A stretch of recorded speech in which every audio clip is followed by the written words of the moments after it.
Good afternoon and welcome back to Save Time, Save Money Saturday. I'm Michelle Stinson-Ross for Offers.com. I am joined today by a couple of the very worthy foodies from the Austin Food Bloggers Association. Megan, why don't you start us off by saying hello and letting people know a little bit about you and what you do. Hi, I'm the blogger at Stetted.com, and I've been blogging for probably about 8 years now, and I generally stick to from scratch, whole food ingredient type of recipes. I have 2 kids, so definitely focused on feeding them healthy foods and saving money at the same time. Excellent. And we are also joined by Kathryn Hutchinson. Kathryn, take it away.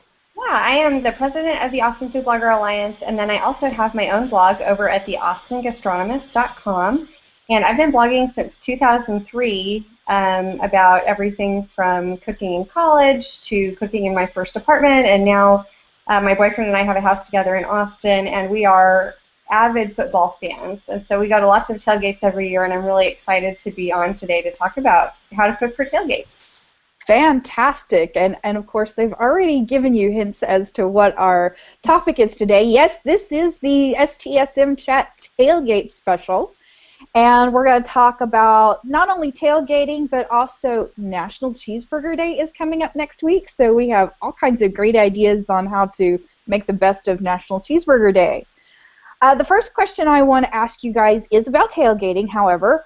We're going to start with the fact that, you know what, fan setups for tailgating vary really wildly. I mean, I've seen stuff as simple as just a little camp grill all the way to great big RVs completely tricked out. What are your favorite menu planning tricks based on, you know, what's available at a tailgate party? Well, so I think one of the most important things is if you're invited to someone else's tailgate party, it's totally okay to call the host and say, what's the cooking setup? Because you want to make sure whatever dish you take, either to cook on site or to serve, will match their setup. So don't be shy. It's fine to call ahead and just ask, will you have a refrigerator? Will you have a grill? Because, you know, here in Austin on the UT campus, the tailgate setup can really vary. Like you were saying, there can be a little camp stove or a little portable grill just on the back of someone's pickup, or folks will have entire kitchens inside an RV. And so the type of party you're going to will really dictate what the menu should be. Most tailgates that I've been to or that I've hosted are definitely the less tricked out variety. And so usually we'll just have a little portable grill with our Yeti cooler, and I try to keep the menu really simple. I choose things that are kid-friendly, that will last, because tailgating can take a long time. So I'll try to choose things that are simple to prepare and that aren't very time sensitive, so that way the party can go on and people can eat as they wish. Excellent. Megan? What I like to do is make things that don't need to be cooked while you're on site. That way you don't necessarily have to worry about what other people might have. I mean, we have a camp stove that we can bring along, but you know, other people might not, or there might, for some other things, you might not have even the space, because, you know, at UT it gets so crowded with the tailgating that it's kind of hard to jostle your like, little table area. So I like to make, you know, things, you know, not necessarily, I guess, what people would consider traditional tailgate food, but, you know, pasta salads are always really popular. Anything you can, like, eat with your hand that doesn't necessarily have to be cooked is still popular. So I try to not have to worry about anything I need to cook on site. What are some of the just really great foods that have been a total hit every time you've brought them to a tailgate? Chicken wings. Always chicken wings. And for me, sausage is always really popular. Hot dogs are fun, but a way that you can really step up your tailgating game for not a lot of cost is to sub a kielbasa or a chicken sausage in place of your regular beef franks. It just makes things feel a little fancier, and they're a really great thing if you're going to someone else's tailgate and you just need something for the grill. Such an easy thing to just toss in your cooler, toss in your bag, and a little goes a long way. Mm-hmm. I want to get a little bit into the actual mobile party prep, what we need to do at home before game day. Particularly, what strategies do you guys employ to keep from overspending when you're prepping for this? Kathryn, you want to take it first? Sure. So there are a couple strategies for me that I really like to use when I'm thinking of, especially if I'm going to host. So one thing is I always make sure I have a container for leftovers. There's always a lot of food left over after a party, and especially if you're going to the game afterwards, you can lose a lot of money if you're throwing away a lot of food. So one technique I like to do is to make sure all of my serving containers will double as the take-home container. So for example, if we're doing a burger bar, I will chop up all my vegetables, put them in containers at home, and then when I'm ready to serve, I just take the lid off the container, put it in, put it on ice so that it's safe, and then at the end of the party, I just have to snap the lids back on and take things home. And that really helps prevent food waste. It also helps keep things tidy because the containers are easy to move around. I also really like doing any kind of chopping or mixing at home. That's kind of a bummer to try to do in an RV kitchen, to try to make up a really great burger or to try to prep a bunch of steaks for the grill can be really tricky. So I do all my prep at home, and then I will package things in those reusable but disposable resealable containers are just a lifesaver. The other thing I'll do is having a really good to-do list is key for any party. So when I'm planning my menu, I really like to use Google Docs. That's how my boyfriend and I will keep track of who's cooking what, who's bringing what, and I'll make a really solid list of my menu. So that way I'm always sure I have enough serving containers and prep containers for the road. Megan? My biggest tip would be to plan your meal menu ahead of time and then go through each recipe. And when you're making your grocery list, that way you can look at something. If you're going to make chili, you need chopped onions and tomatoes. You can also use those same ingredients to make salsa, so you can but just buy a little bit extra of that ingredient, which won't cost you very much money, and then you'll have double the dishes essentially. I always find that if I do it that way, instead of, one day I go buy all the ingredients for chili, the next day I go buy all the ingredients for the hot dog bar, all those things, it just really adds up, and it's just a huge money waster to think about that. You have half an onion hanging out in your refrigerator already.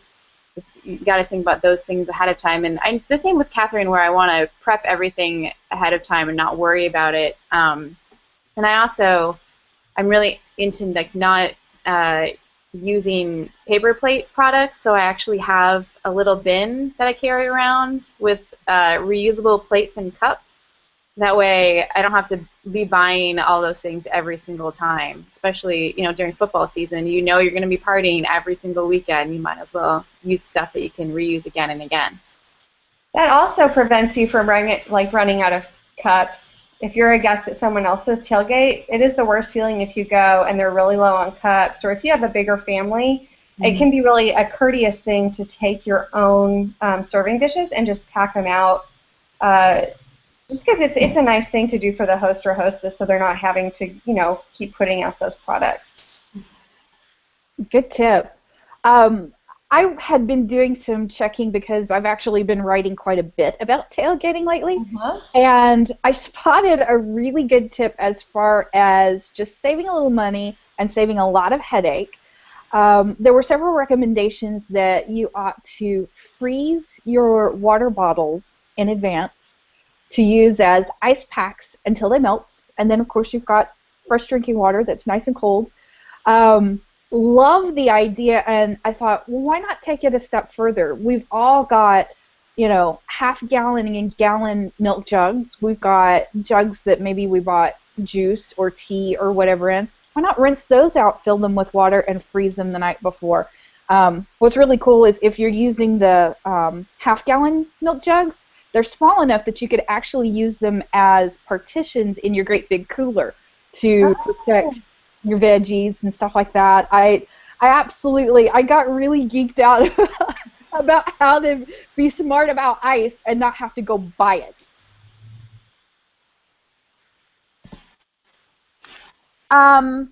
Any other tips and tricks before we move on to, some side dishes and desserts and things? Is there one more maybe prep hack that you guys have to share?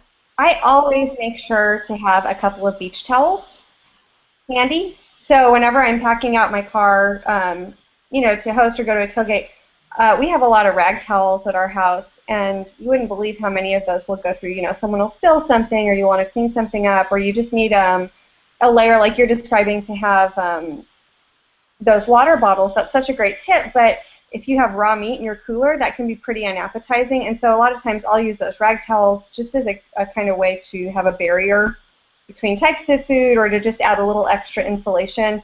And so just having a beach towels handy. They also make really good picnic blankets, kind of impromptu in a parking lot if you need to put kiddos down, in a place that's a little cleaner than a parking lot. Having some clean towels handy, that's always a lifesaver for me at any party. I always try to remember to bring garbage bags. There's always going to be garbage, whether it's cans from beer or soda or anything like that. You don't want to be the one caught without having any place to put it and have it rattling around in the back of your car at the end of the day. Excellent tip. All right. Some of your favorite dishes, desserts, drinks for tailgating. Megan, I'll let you take this one first. Well, we're in Texas, so obviously Texas sheet cake is perfect for tailgating because it's so big and obviously a crowd pleaser. It's a little more difficult because you have to kind of eat it with a fork, but it's definitely worth it in my opinion. And then, of course, brownies and cookies are always a staple at my house and pretty much everywhere we go. And for me, lately I've been really into watermelon. So you asked for some thrifty ideas, and you can get, a 10 or, depending on the season, a really large 15-pound watermelon at the grocery store for not a lot of money. And you can use that a lot of ways. So you can use part of it to cut up and put in a salad with a little arugula and feta. And don't throw away the rind because we can use that. And then the other part of the watermelon, of course, can just be served plain as a fruit salad. It's really popular with kids. Little ones can eat watermelon. And then I'll use part of the watermelon I will juice or put in the blender and mix it up. And I actually have this tip from Megan's blog. One way you can prep for tailgating is to juice the watermelon or blend it and make up a margarita with a little tequila and a little simple syrup. And if you put that into an 8-ounce mason jar, screw on the lid, and pop it in the freezer, you have tailgate-ready margaritas, watermelon margaritas. Awesome. Yeah, and lime margaritas are great, and that's the recipe that Megan has on her blog, but if you're trying to stretch your dollar, a really big liquid-heavy fruit like watermelon can actually be more cost-effective than a lime margarita. And I love making cantaloupe margaritas because they end up orange, which is my my team color. And so I use that mason jar trick all the time, and it's fantastic because they're frozen drinks. You just pour it into the mason jar and freeze it ahead, pop it in your cooler, and they're ready to serve. Just pop the lid off at the party. You can do the same thing with desserts as well. If you want to pre-portion out desserts, stick them in mason jars, the big ones or the smaller 4-ounce ones, and you can just hand those out with forks or spoons, whatever, and then you don't have to worry about cleanup or anything like that. Nice. Just as a side note, for any of you watching from G+, the actual full-sized hangout, we do have links to both Kathryn and Megan's blogs. Now, granted, these are links to their homepage, not to any specific recipe. So as we talk through this and they mention something specifically, I will have links embedded in our YouTube video later. So if there's anything in particular that either one of you want to mention, I will make sure and link to it. One recipe I've actually been cooking a lot of this football season is grilled vegetables.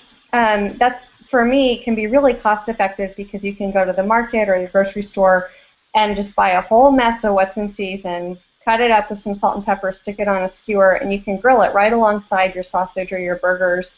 And it's a really healthy alternative. I know healthy and tailgating don't always go together, but I've been really enjoying those. And so recently I've gotten really into grilled okra and grilling squash and cherry tomatoes, grilling things that, people might not usually try. But if you can cut it up and put it on a skewer, I say go for it. And if you get one of those little, I guess it's like a grill bowl essentially. You can skip the skewer, just throw everything in there. It works great. I haven't seen those. It's a bowl that you put right on the grill? It's not really I mean, we have one. It's kind of a square shape, but it's got rise sides, so it's bowl-ish. Oh, nice. Put everything in there. It's great. I like that. Just to quickly ask you guys, because I know we all go through the process of putting together a menu, putting together a list, and heading for the store to be as thrifty and intentional as possible.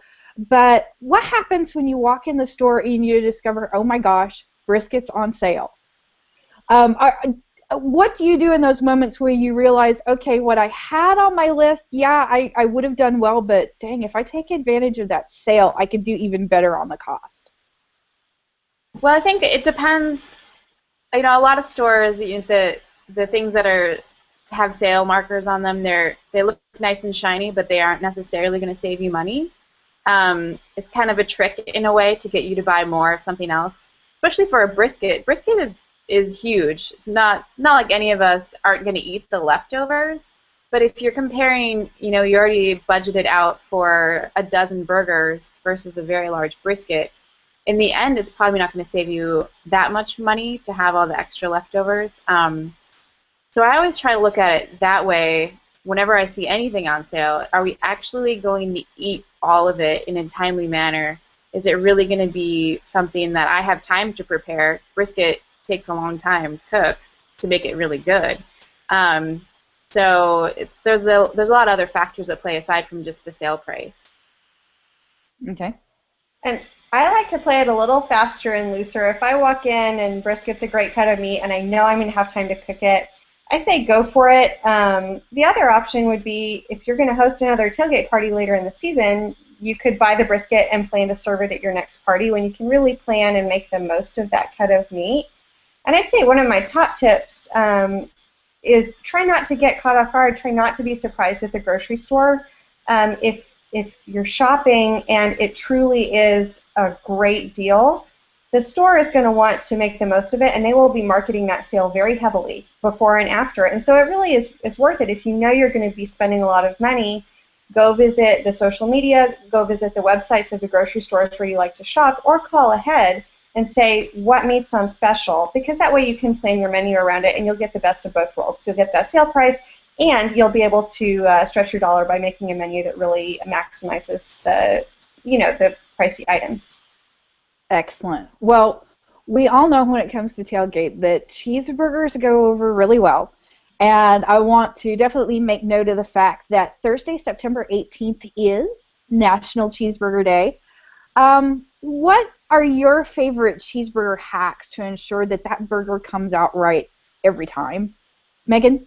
Well, Kathryn and I actually recently attended a grilling class with the Texas Beef Council, and we learned this really great tip that I'd never even thought of. If you want to use a leaner cut of beef, which is, obviously a better choice for people usually, to make it more moist, you add an egg white to it before you shape the patties, and that will help keep the patties nice and juicy, and you won't have to worry about it drying out while it's on the grill. And I was kind of a little bit blown away by that tip, because it would not even occur to me, because you think, I put eggs in meatloaf, but for burgers you wouldn't normally think of it, and I love that tip. Another thing they taught us in that class, and this came up actually in our last Save Money, Save Time chat, was if you are making your burger patty, you're going to make your patty, and just use your thumb and press your thumb down into the middle of the burger to make a little well.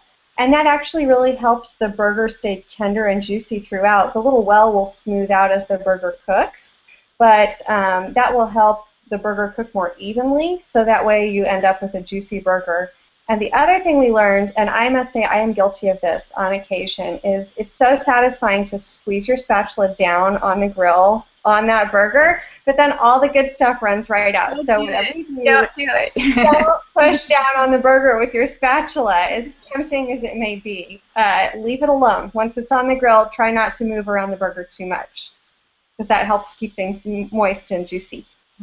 Well, I can say that I think using the smoker chips, because I have a gas grill, but I still love that smoky wood flavor to my burgers, because I need to close the lid on it to keep that smoke really giving the meat all of the flavor that I want.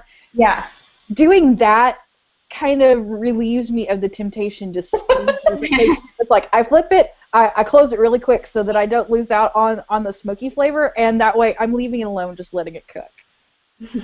The other thing I've gotten into is I will wrap a slice or two of bacon around my burger and then grill it, and it takes on a really nice smoky flavor if you don't have access to the wood chips, or if, you know, anytime you can put bacon on something, it just makes it feel extra special. But that's another trick that I really like, is just wrapping it right around and grilling it like that. Another thing that I learned when I went to college in Minnesota, which is kind of home of the Juicy Lucy burger, which is a burger that has cheese stuffed in the middle of it. So if you take a cube of cheese and stick it in the middle and like form the patty around it, that makes a really excellent burger. And you have little gooey cheese right in the middle when you bite into it. And that's the Juicy Lucy? That's what that's called? Yeah. I like that. Nice. So, what other tips about cheeseburgers? I still haven't quite gotten the whole melt the cheese on the patty sort of thing down yet. I put it on there and I close it back up, but by the time I've turned around twice and get the lid, the cheese is like running off of the burger. I'm like, no! Do you guys have any tips for exactly how to get the melted cheese on the burger just right? Go ahead. Kathryn. I don't close the lid after putting it on. And also, I usually take the cheese out of the refrigerator ahead of time. I don't know if you do that, but you want it to be not super cold, because then it'll melt a lot more evenly when you put it on the burgers. Okay, I wouldn't have thought about that. So yeah, that's exactly what I was going to say. You want to take the cheese out, so let it sit on the counter for a while, because you want it to be real kind of flexible and not cold when it hits that meat. The other thing is, if you've got your cheese at almost room temperature and your grill's a little hot, or don't shut the lid, you can even just take the patty off and then just put the cheese on right away. And as the burger's resting, as you take it to serve, that cheese is going to melt up really nicely. Okay, very good. You mentioned resting, and that was another thing that I know we had discussed before with our other grill chat. Would you mind circling back around and kind of explaining to people what the deal is with letting a hamburger or a steak rest?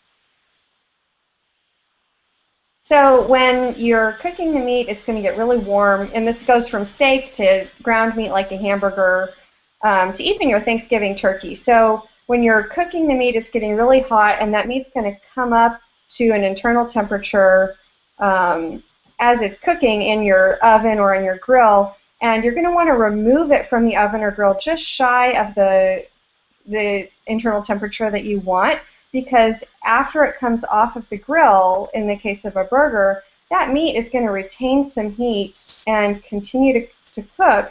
And then as the temperature kind of plateaus, the juices in the meat are going to relax a little bit, and you're going to end up with a juicier burger overall. Same goes, like I said, for that Thanksgiving turkey. You want to take it out of the oven just shy of your maximum internal temperature, tent it with foil, let it rest for as long as half an hour for a big bird. For a burger that's, a quarter or half a pound, you just need to let it rest for 5 minutes. And that's when it's really ideal to put the cheese on, because the meat is still smoking hot, but your cheese isn't going to run all over the place. Excellent. Okay, let's talk about gourmet options and alternatives to beef, because yes, typically, actually, a cheeseburger is ground beef with cheese, but there are so many great flavor options that are still a take on what the idea of a cheeseburger. So, I'd love to discuss that a little bit. One of my favorite alternatives is a lamb burger. Kind of like, I guess you would call it Euro-inspired, with ground lamb, and then you make a nice cucumber sauce to go on top of it instead of cheese, or you could use feta cheese if you want to go that route. I also like doing like a turkey basil burger. I've tried making some vegetarian burgers before. They kind of don't work as well because it's hard to get them to bind together as easily as meat does that has natural fats. But I like to experiment a lot with those different things. One of my favorite, you mentioned veggie burgers, and I know like you'll be sometimes the least popular guest at a party if you bring veggie burgers, but you know, it is important if you're hosting a party. Yeah, you want to be prepared. And I found that actually a really nice alternative to trying to make your own veggie patties, because they can be really hard to form together, can be just to grill up a portobello mushroom cap. And if you're wanting to go a cheeseburger route, you can grill up your pork cap, and I love grilling onions to go with it. It just helps add some depth of flavor. And I love serving that on a burger bun with goat cheese and pesto. And that can be a really nice gourmet take, and the meatiness of the mushroom can kind of, you know, it's more satisfying in my experience than some veggie burger patties out there. And one of my favorite, going more gourmet, my family hunts deer, and so I have venison a lot, and I love doing like a 50-50 or 60-40 venison sirloin mix. You know, I'll have ground venison and sirloin, and I'll mix those together with little breadcrumbs and some eggs. And then I love getting kind of gourmet with the cheese. With that particular combo, blue cheese goes really well with some caramelized onions.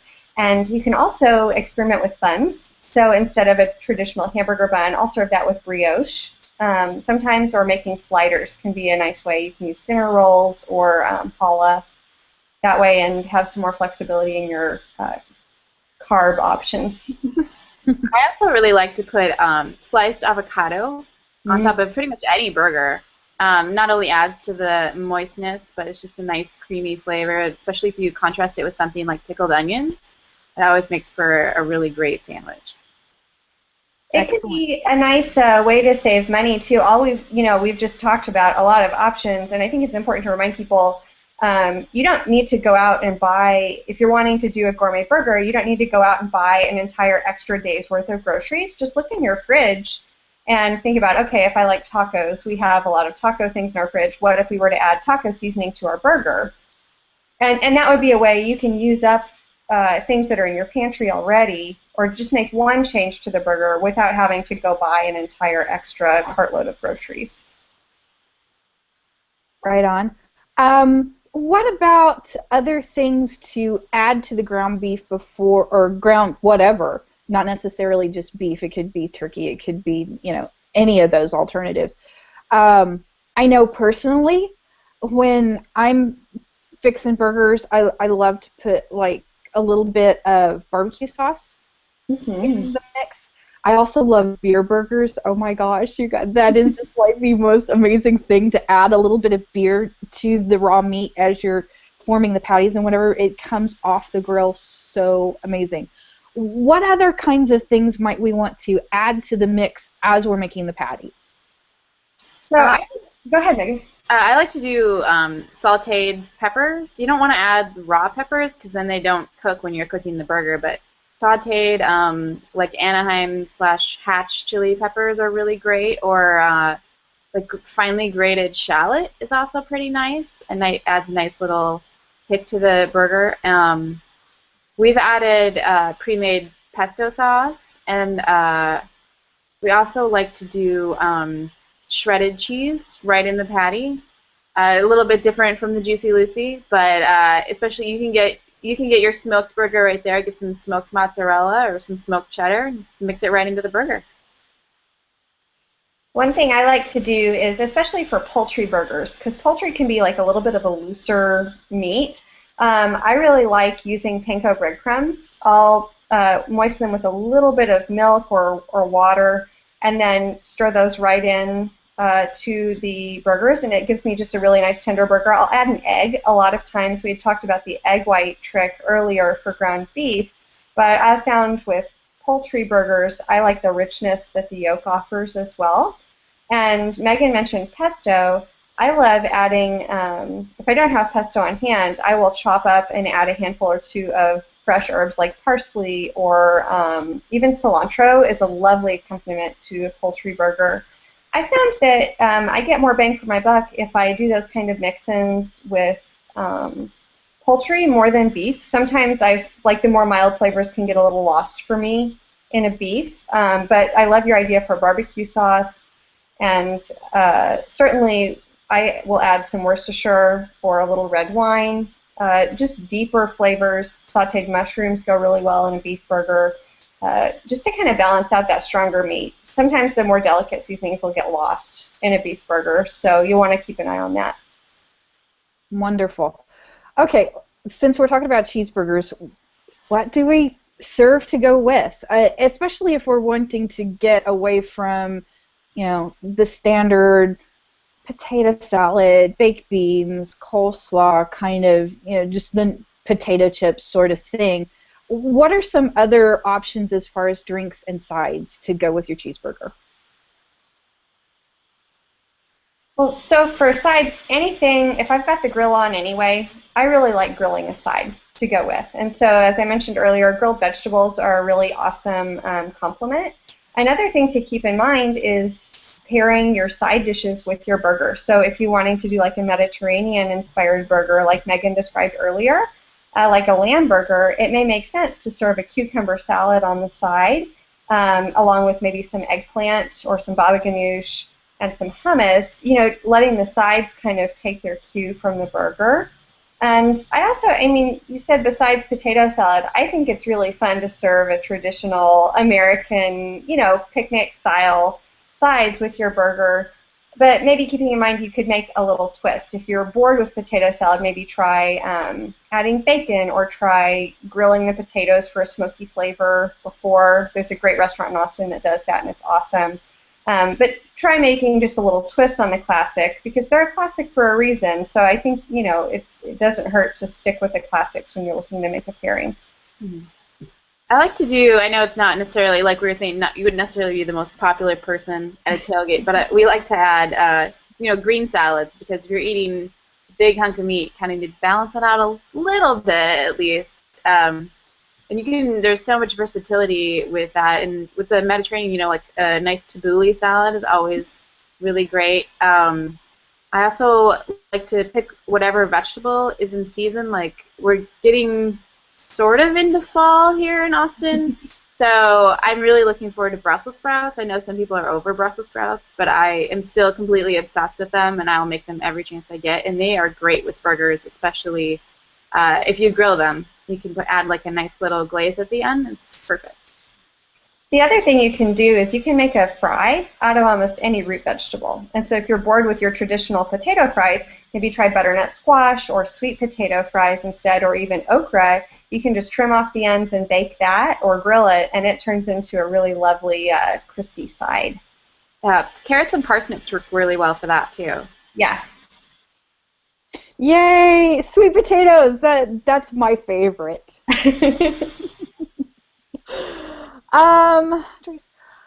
How about the best way to set up a cheeseburger bar, whether you're at home or whether you're tailgating? Kathryn kind of alluded to it earlier, but I definitely wanted to swing back around to this because cheeseburger day's coming up. We're doing a lot of tailgating. Any tips and tricks on how we can set that up so people can build their own? When you're tailgating, you want to have each thing in its own container, essentially so they don't get contaminated. I don't like pickles very much, so I don't want pickle juice to get on my onions if I'm going to put my onions on my burger. Kind of weird like that.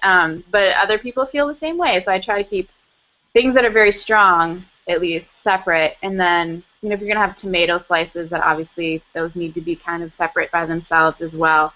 If you're going all out, you want to have those things set up already, you want to cut the tomato ahead of time. If you're going to have lettuce, you want to break out the lettuce pieces so that you can grab just one instead of having to rip it off yourself. And I like to have a variety of cheeses available for people, at least two. Not everyone is, most people love cheddar, but sometimes people want to go to like provolone instead, just for fun. So I usually put the cheeses together, and then if I'm at home, I have just a whole bunch of plates set up, like all in a nice little row, kind of like when you go to a restaurant where it would have like the pick your own burger bar. And then you also have to make sure that you have something to grab it with. I think that people forget serving utensils a lot of the time for anything. You don't necessarily want everyone sticking their tailgating hands into a bowl full of pickles. So I had a really fun party a couple of years ago, and it was one of the first parties I held as a grown-up, where I was hosting, and my family, of course, all wanted to bring all these things, and I realized pretty quickly if we didn't get this under control and get organized, I was going to end up with like 8 main dishes and no dessert and no drinks. And so I said, okay, we're having a burger bar. And I just asked, instead of every guest bringing a full side dish, I said, okay, Mom, you're going to bring lettuce and tomatoes. Sister, you're going to bring 3 types of cheese. Brother-in-law, you need to bring, he has his favorite burger recipe. So I asked him to bring 3 pounds of his favorite, burger recipe preformed into patties. And it was great. We ended up having about 25 people. It was a big party for me, and because we all pitched in and just brought, a large amount of one ingredient, it kept it from getting too pricey. I mean, I was in college, and so I could not afford to have a party for 25 people and feed them on my own, but by just delegating each ingredient of the burger bar to a different person, it kept things really manageable. And I love Megan's advice about keeping things in a separate container. It's always important if you're hosting and a guest is bringing something, just remind them gently to bring their own serving thing and have extras, of course, on hand. And one thing that we did really fun at that party was my brother-in-law brought a beef burger filling, my dad made turkey burgers, and then a third neighbor made a meatloaf burger. And I asked them to bring the patties. You can pre-form them and keep wax paper in between. And they brought those, and so guests could just choose which patty they wanted, and I had one person at the grill. And it was a way that we could have 3 different, options for people to try, along with all these different toppings, without one person having to, do all the work themselves. And I would say that would translate really well to a tailgate or, to a party at home. You could do that with sliders. You could do that with cheeseburgers, full size, just lots and lots of options. I'd have to say overall that's probably one of the best tips for saving both time and money is to spread the expense and the prep across the entire group of people that's going to be enjoying this event together. It's just, don't worry about it feeling like you're trying to cheap out, because there's a community element to this as well. There is more enjoyment, I think, in bringing something to share, because then not all the work's on one person. We're Right. all doing a little bit of our part, and we're all bringing a little part of our heart to share with the group as well. Oh, and it can be really fun. It can be discouraging if you go to a party and you work really hard on this dish and it's a complicated dish and you take it and it doesn't get eaten just because there's so much food. I think one of the important things if you're hosting a party that you can really do as a service to your guests is to give them a heads up about, oh, this is the best thing you can bring. And it's nice because that way even people who aren't good cooks can really feel like they've contributed to the potluck. And so cheeseburger bars are a great way to do that.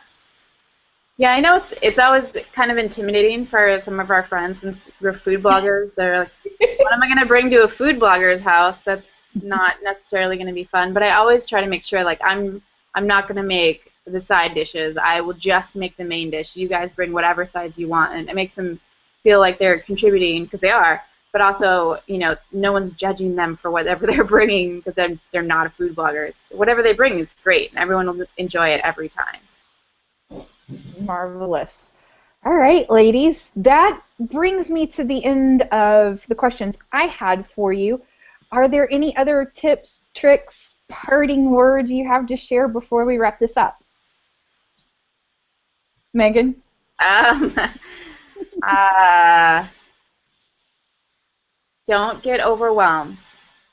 That's my big tip essentially is that if you're thinking about, hosting a party and 30 people are coming over, it can sound like it's going to be really, really scary. But, if you're going to divide up the work or even have it be a potluck, something like that, there's always ways to make it more manageable.